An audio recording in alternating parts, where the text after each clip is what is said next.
episode of Educational. This is Roy. This is Terry. We are the podcast that brings you information on aging, chronicling our journey and, things that we're bumping up against, as well as our parents, things that, we run into that may be odd, or trying to put as much information out there about this process to help people out.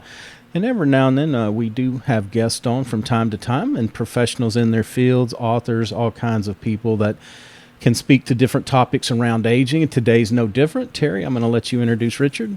Yeah, after an executive and mentoring career in life sciences, Richard Hayduck is not pursuing an active retirement. His days are filled with mentoring social entrepreneurs, regular hiking and biking, reading, family time, and a recent relocation to Pacific Grove. His most recent project was writing Shifting Gears. 50 baby boomers share their meaningful journeys in retirement. At age 7, he was sure he wanted to be an author. Now, 66 years later, that dream has become a reality. Richard, thank you so much for coming to the show. Welcome. Well, thanks for having me. I'm looking forward to this. Yeah, this will be fun. Yeah. So tell us a little bit about your new book. Well, first off, tell us about your journey just a little bit. How did you get here, and what was able to give you the time, the energy? I'm going to say that the energy to write a book, and the other thing is overcoming that page, the blank page that typically mocks you, or I don't know. I get so excited. I'm going to write something, get down, get maybe 3 sentences, and whew, where did all those great ideas I have go to? So tell us a little bit about that journey. Well, I cheated. All right, there we go. So I never had to face a blank page. Well, how can you write a book without having a blank page? You interview people and you get transcripts. So I interviewed about 75 people. They told some amazing stories. I intentionally let them talk.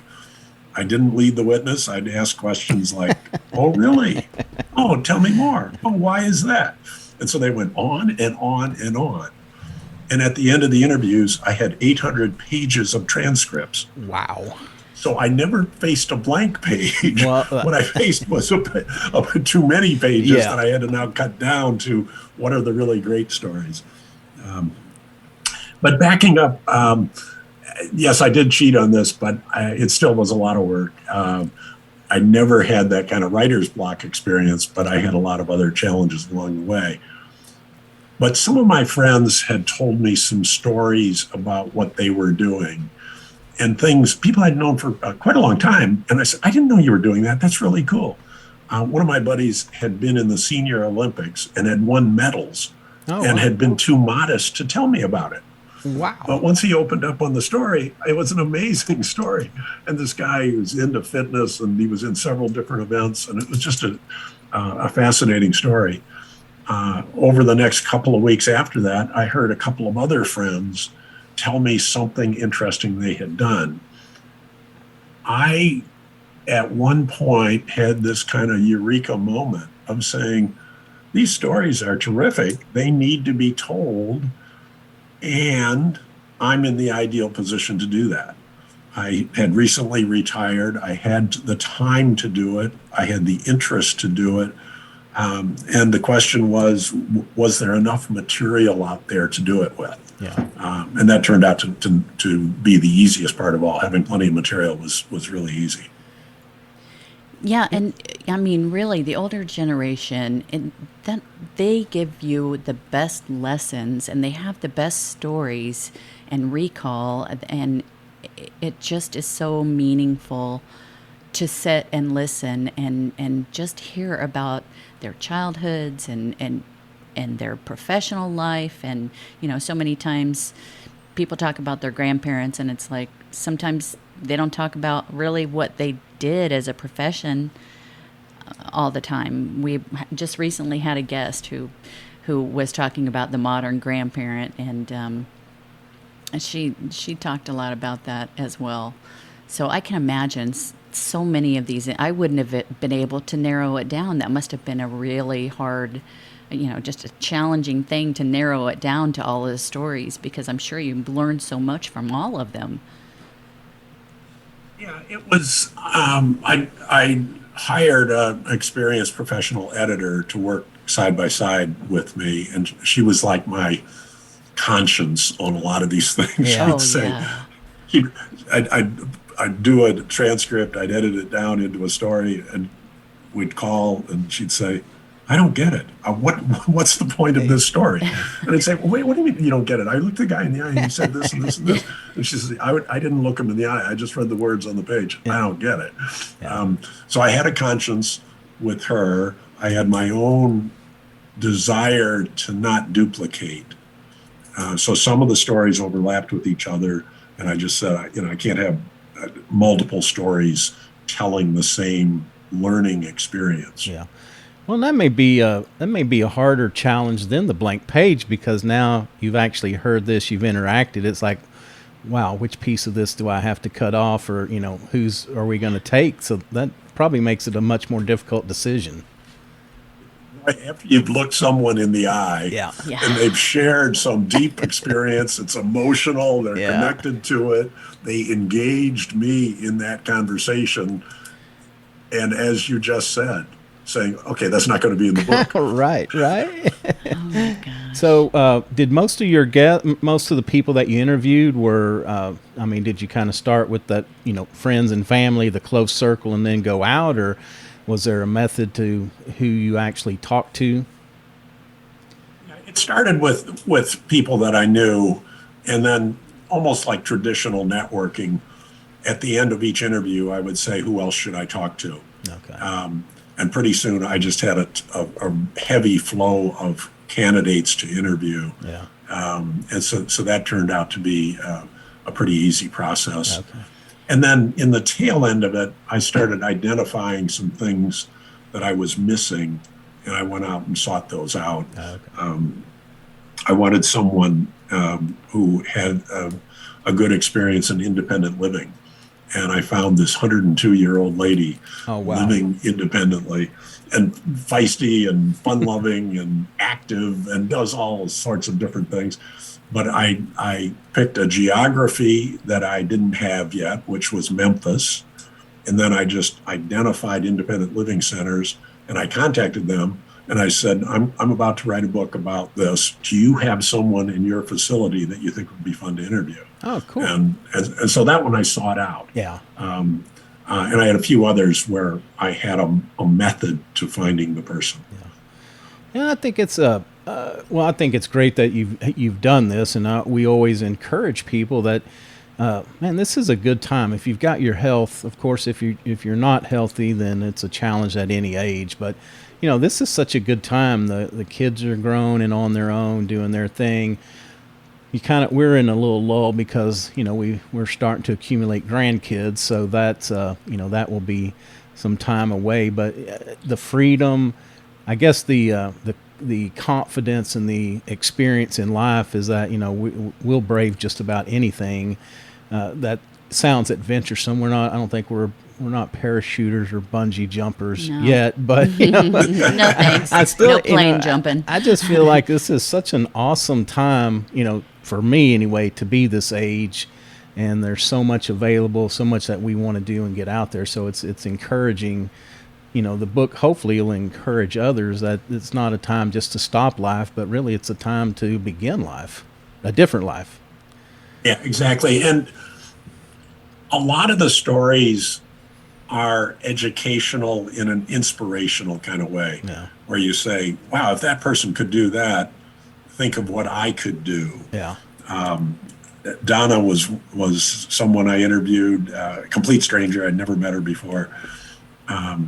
She had 4 surgeries on her legs in 3 years. She had 2 hip replacements, Oh, 2 knee replacements. She was on a cane for 3 years. And then she said, now I got all new parts. I can get myself fit again. I want to do something really tough. Yeah. And she said to her boyfriend, let's go climb Mount Kilimanjaro in Africa. Oh my gosh. 19,000 feet Oh. of climbing over 6 days.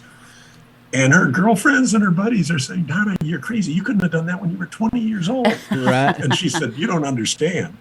I'm going to do this. And she said about training, she said about learning about what she had to do to get fit for it. And I won't give away the ending of, how those 6 days turned out, but this was one very determined person uh, who, when you read her story and you hear about what she did, if you're sitting on the sofa saying, "Should I go take the dog for a walk?" You just can't have an excuse for that anymore. Right. It's like, I can do more than I'm doing. If Donna can climb Kilimanjaro, I can take the dog for a walk. Well, and I remember seeing her, looking at your website, I remember seeing her picture on there. And that is such an amazing thing. And then which other one was I thinking about? Tom, who created the Tacky Tavern tour to entertain. Yes. Can you tell us about him? Yeah, this is a guy who has always had a good sense of humor. And he said, in my retirement, I'm going to take it to a higher level. I'm going to test my limits. And so he has parties and get-togethers and things that are unusual and kind of challenge the norms. Yeah. So he gets a group of people together to go on a Tacky Tavern tour, and that is to identify a series of taverns that normally you wouldn't dare go into. And they go in there as a group. And it sounds like it could be snobbish, but it's actually the opposite. They actually go in and they immerse with the crowd, and they have like a social connection with the people that are in that bar. And they have a set of laughs. They have a great time with it. And we've actually been on one of the Tacky Tavern tours, and it was something I will remember the rest of my life. It was just an amazing experience. Yeah. So what was and the taverns? The word tacky is probably an understatement. Right. Very interesting. Well, we find with restaurants sometimes that's the best. The one that you are scared to go into ends up being probably some of the best food out there. Yeah, exactly.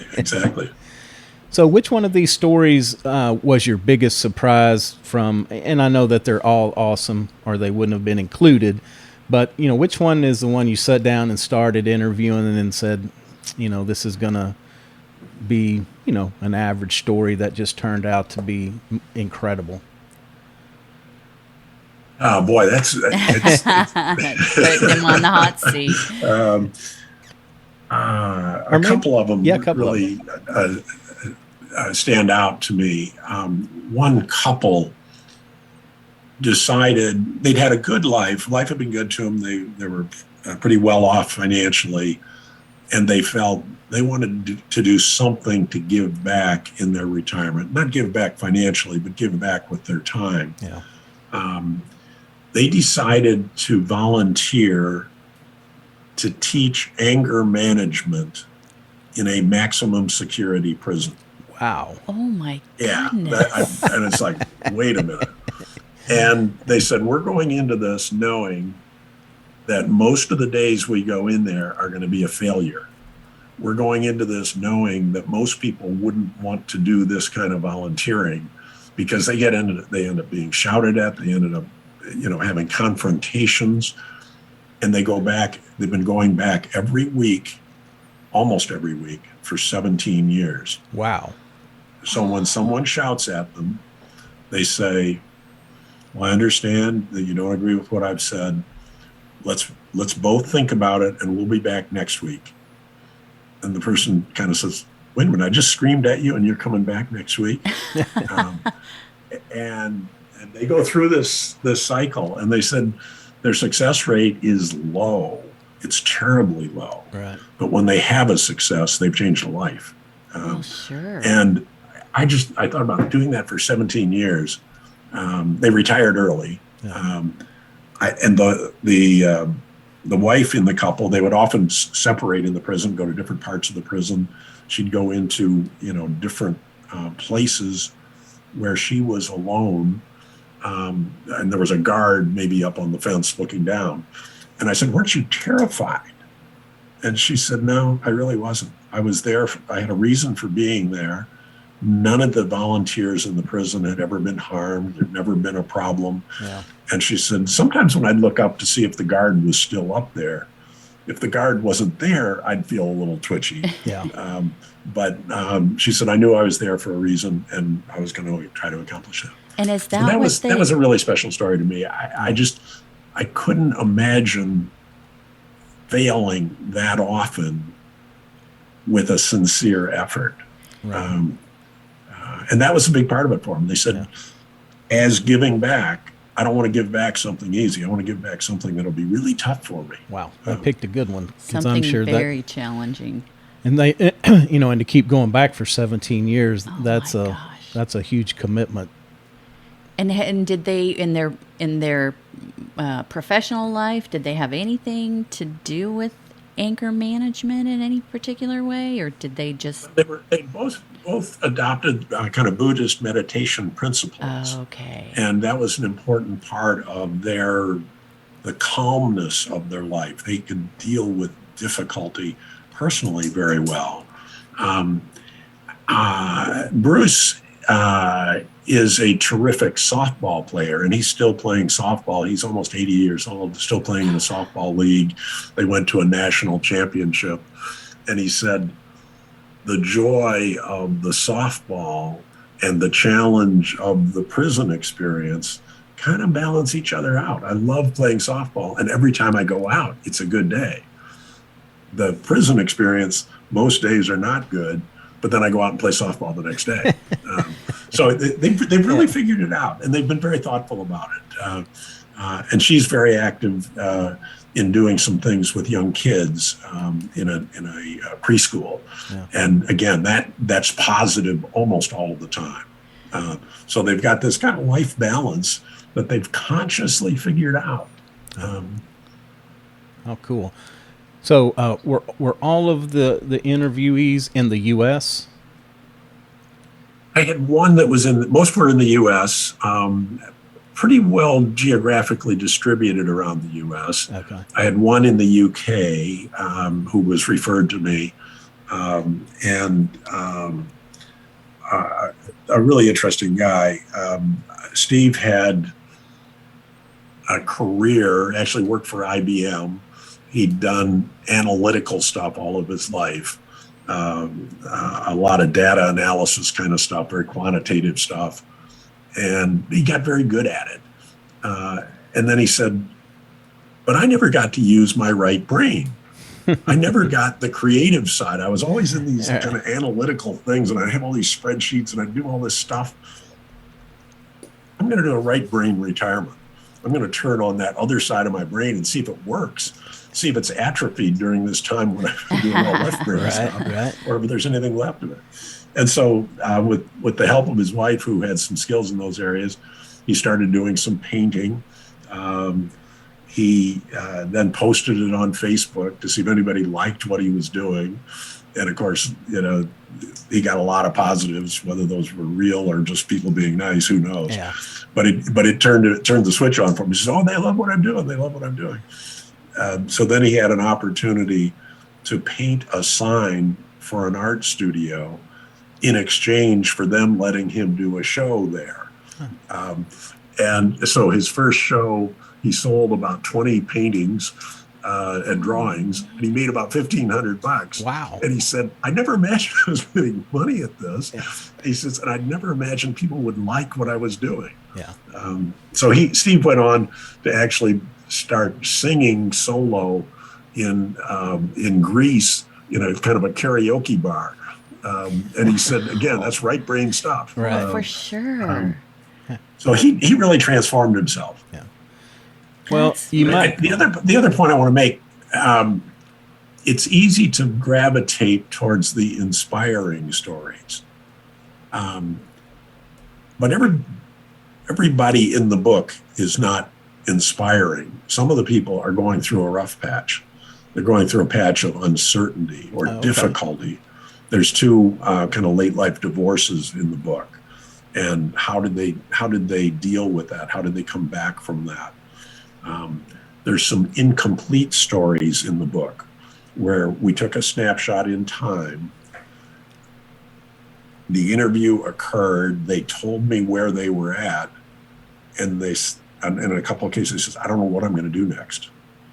Wow. And one of the first reviewers of the book said, you got to give the answer. You can't just give the question. Yeah. And I said, no, you don't understand. This is a cross section. I want people to be able to identify with a lot of different things that happen during this stage. And to say everybody climbs Kilimanjaro just isn't right. Right. There are people who are really having a tough time figuring out something that they need to think through and they need to deal with in a certain way. Yeah. Are there any of those incomplete stories that stick out to you that, I mean, I can imagine that you're probably going to want to maybe follow up with them on the next one, but is there any particular story that kind of tugged at your heart and made you think a little bit about how it maybe transferred to your life or might help somebody else or somebody could help them? Yeah, I think, well, let me answer the question in two ways. Okay. Let me answer a question a little different than the one you asked, and then I'll come back to the one that you asked. We're getting together on August 28th to have a reunion of everybody and to hear kind of what happened next. Some of them I've stayed in touch with and I know, but we're all going to get together, some on Zoom, some in person, and over half of the people in the book are going to be part of this. And we're going to say, okay, so what happened since then? Yeah. How did this story end? What are you doing now? How have you changed? And I couldn't be more excited about hearing those things on those where I don't know what happened next. Yeah. So we'll have that kind of an experience. I think that one story that I think is kind of a typical one. This is a guy who had been the fire chief, and when I interviewed him, he'd been retired for about 3 months. And this was in Northern California, where fires are just a terrible, terrible thing now. So this guy's work life had been very stressful, very challenging, very different than the last few years of his working career. And so when he retired, he said he still gets calls from the station. He still gets people saying, what do I do about this? Or there's a fire burning here. What do you know about the kinds of trees that are up in that part of the town? And he said, they call me chief. And he says, I'm not the chief. I'm retired. And then he said to his wife, he says, I don't know if I'm retired or not. He said, my mind is still in my previous job. Right. So I think for a lot of people, there's this time in which they're sorting out. And he had some very specific plans on what he wanted to do next. But at 3 months into it, he was still getting a lot of phone calls saying, hey, chief, what do I do? Yeah. So I think that's kind of a prototype of several of the people where they hadn't quite let go. They hadn't quite engaged with what was next. Yeah.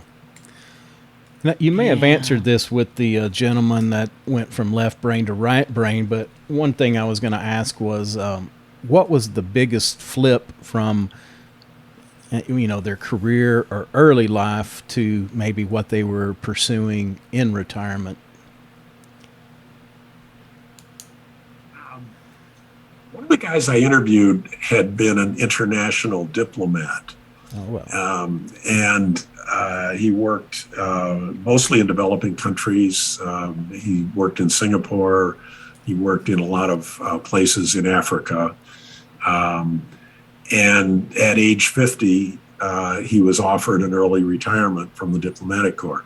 And, as a diplomat, you've got this whole aura around you of, you're very pristine. You always got a necktie on. You always got to be on your best behavior, all that sort of thing. And what Chuck said to himself was, I want to use the skills that I've learned as a diplomat of managerial skills, but I don't want to hang around Washington. I don't want to be a lobbyist. I don't want to do any of that kind of stuff. I want to disengage completely from being a diplomat. So what he decided to do was form a bird watching company in Africa, where he would take tours out of people who were interested in seeing exotic birds throughout Africa. Wow. He said because he had worked in several parts of Africa and was a bird watcher when he was there, he said he had a lot of relationships with people who could be tour guides and people who knew where the birds were hanging out, that sort of thing.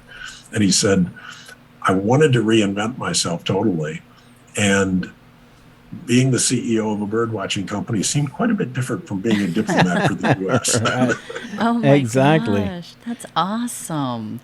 Well, I also like the quote that you have on your website from the quotes from retiree stories. Retirement is a state of mind.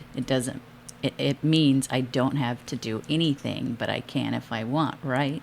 So Yes, exactly. you're expanding on that with all of those stories. Oh, what a wonderful project you have put together here. Yeah, and I think for a lot of people, the there's this set of things where you're going to do something dramatic or inspirational or Yeah. major and all that. You still got to be able to kick back and watch a football game. You still got to be able to just sit back and read a book and just enjoy your leisure time and find the blend that is right for you.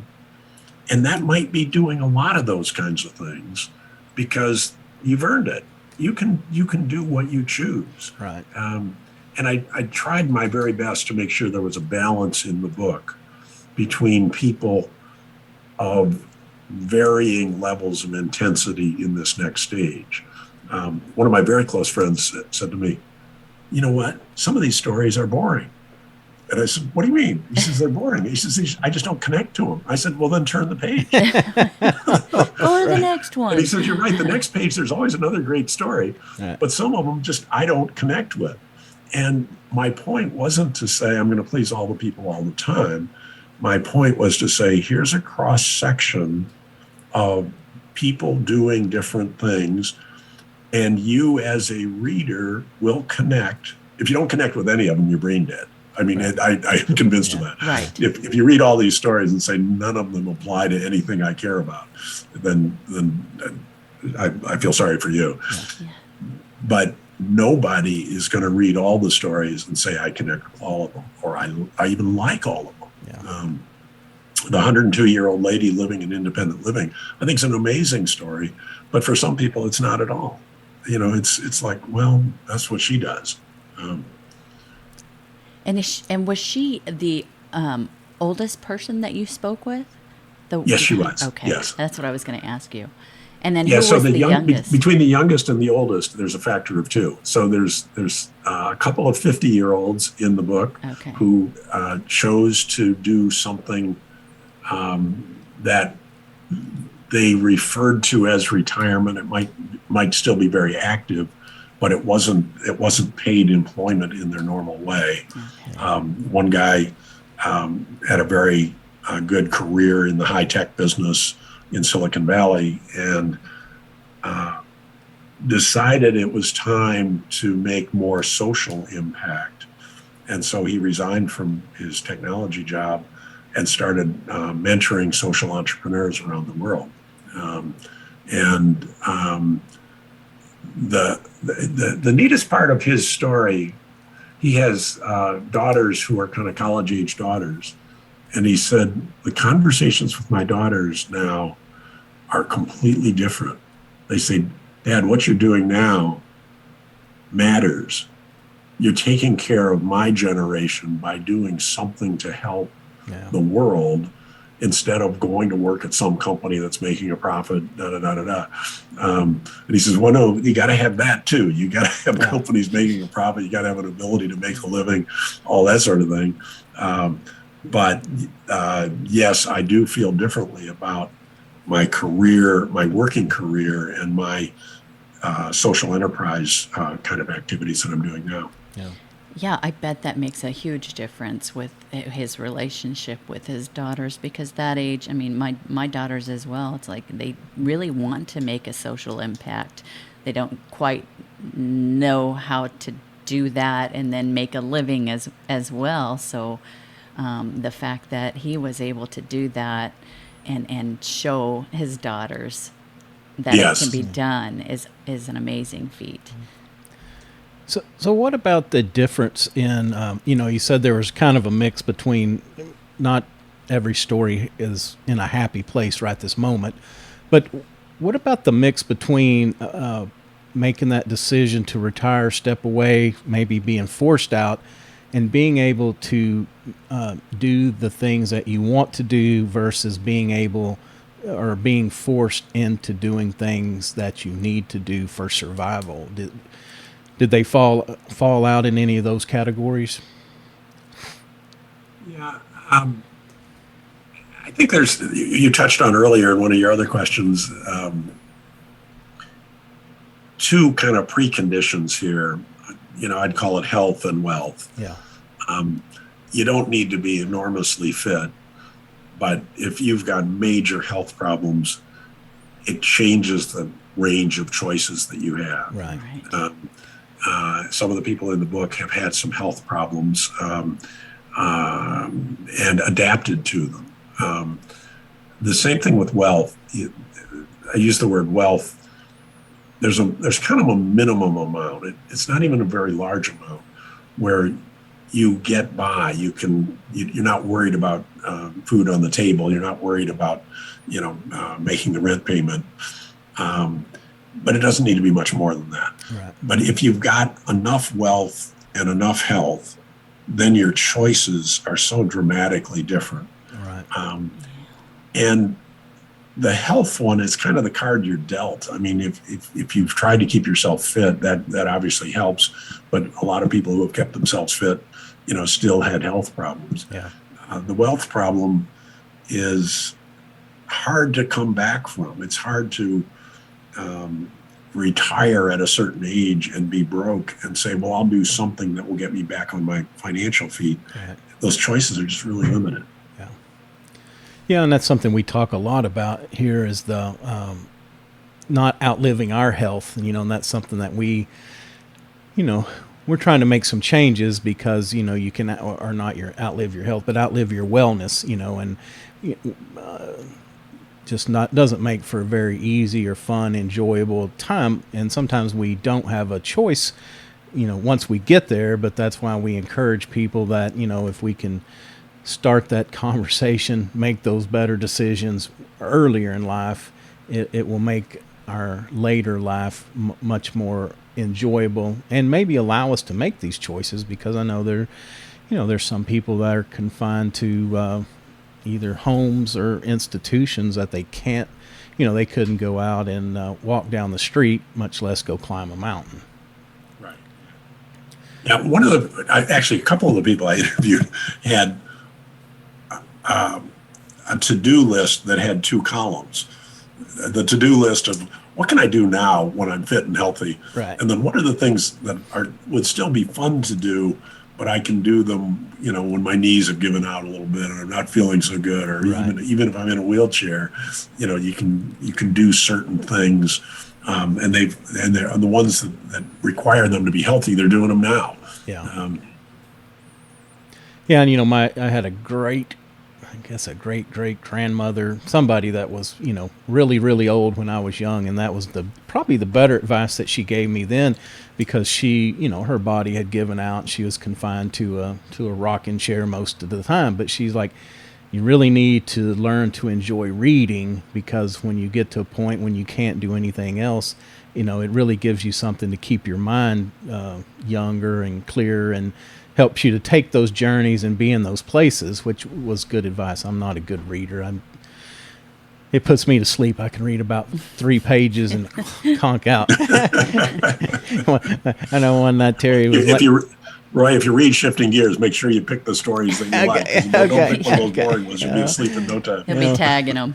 Well, one night I kind of dozed out for a minute. Terry's like, "What? Did you read like a paragraph or something?" I mean, seriously, and I'm on I wished I'd have taken the speed reading course, a long time ago, which I didn't, but I do like to kind of challenge myself and time myself where I can read like 30 to 40 pages every hour, and it just kind of depends on what kind of book it is. If I'm trying to soak in every word, or if I'm just trying to get the gist of it. So I challenge myself to do that. I love to read.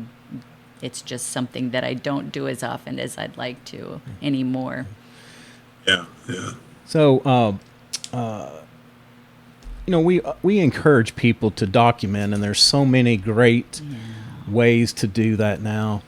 Writing it down, getting an interview, or giving an interview, videotape.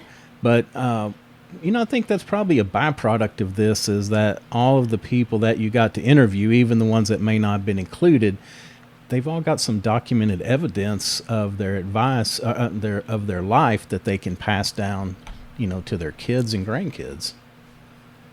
Yeah, one of the things I was surprised about is a handful of the people say, I'm going to just write something for no audience. It's for the audience of my family or my grandkids or whatever. And I'm just going to put my thoughts down, and maybe it's a diary every day, or maybe it's even a short book. But documenting became something that was important to them. Right. Yeah, and both of us, I think we got both of our moms. There was a subscription to a service that would put together a book for a loved one, anybody. But we sent it to our moms, and they emailed a question a week, and you could choose the questions or just kind of randomly have them choose them. And, just anything like, what was your grandmother like? What were you like when you were 40? Who was the best boss you ever had? Your first job? Anything. And so we did that for a year. And, at the end of the year, they get this bound book, and you can add photos to it and things like that. So it was really kind of a neat thing that I'm glad that we were able to do. But I did have to. I had to call her and interview her and do it for her, because she's not very techy, and I am not either. But I could do that part of it and put it together and put her answers in and everything. So it was cool. Yeah. All right, Richard. Well, anything else that you want to leave us with before we wrap this up? I just wanted to make a comment. I think what you're doing is very neat. I think there's a need to think about the educational part of aging. We're doing it all for the first time. And, Right. I love that. we don't know what we're doing, No. and we need to learn from things like what you guys are describing and the guests that you're bringing in, and getting people to just say, this is a learning experience. You don't automatically know what to do. Yeah. And learning through the stories, learning through the podcast, learning through a variety of ways, people can reinvent, people can recast themselves if they get the influences right, if they get the kinds of things that you guys are doing, to change their outlook, to change their pattern. Yeah. So thank you for doing that. I'm sure you've got a lot of people really admiring what you're doing. Well, thank you for that. We appreciate that. That's very nice. And, just community. It's all about community. It's all about sharing. And you don't have to reinvent the wheel. Somebody's done this before you, or something like that, and you can talk to them and read wherever they are, Instagram, Facebook, read your book, just anything. There are resources out there, and it's just trying to get those into the hands of the people that really need it. It's important. Yeah, and kind of encouraging that it's, we may struggle a little bit because, like you said, we haven't done this before, No. so we're learning. But to try to have the courage to try the new things, and just because you get a certain age doesn't mean you can't, climb a mountain or go be a kickboxer or whatever you put your mind to. We may not be, and I'll speak for me, we may not be at the elite class like we might have been in our 20s, but at least we can do something enjoyable and have some fun. So age is just a number, really. Yeah. It really is. And youth is wasted on the young, right? I mean, all those things. Well, Richard, tell us before we get away, a couple things. First off, is there a tool or a habit that you use in your daily life that you feel is very important? And it could be related to aging or just anything, but a tool or a habit, something you do every day? Um, yeah, maybe it's not a daily habit, but I think being introspective and saying, is this going the way I want it to? Is this what I was hoping for at this stage? And kind of constantly re-examining that. Yeah. And just another short story. One of my friends, we've recently relocated to Pacific Grove, California, after living in one place for 18 years. And one of my friends said to me, would you have done that if you had not interviewed all those people for your book? And I had to say to him, I've never thought of that. No. But I think you're right. I saw all these people doing all this stuff. They weren't taking no for an answer. My wife and I have always wanted to live near the ocean. We always wanted to have a kind of lifestyle where the beach was right there. Right. And we said, why not? So letting the example of others inspire us, we had this conversation and we said, let's do it. Let's go. And it turns out to have been a move that had been everything we had hoped it would be. Oh, that's good to hear. Yeah, and Pacific Grove, what a beautiful place. Oh, we love it. It's just great. And where did y'all live before? A place called Woodside, which was kind of near Palo Alto.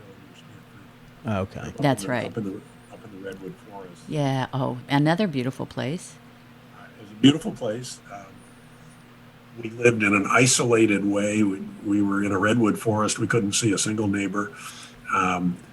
And our lifestyle was not very communal. We had a lot of friends, but we would go to their house or they'd come to our house. In our new place, we made a conscious effort to say we wanted to be part of a neighborhood. I was sitting in our backyard and I heard the phone ring. I went to go answer. It turns out it was the neighbor's phone. That's when we knew we were in a communal kind of right.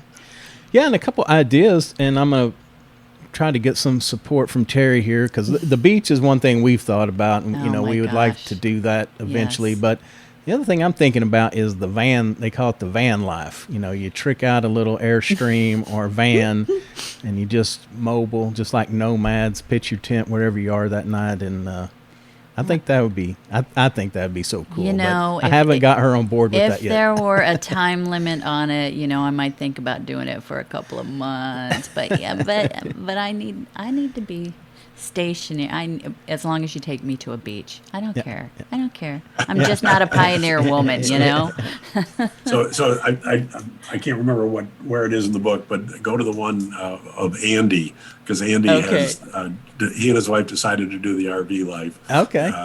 And they love it.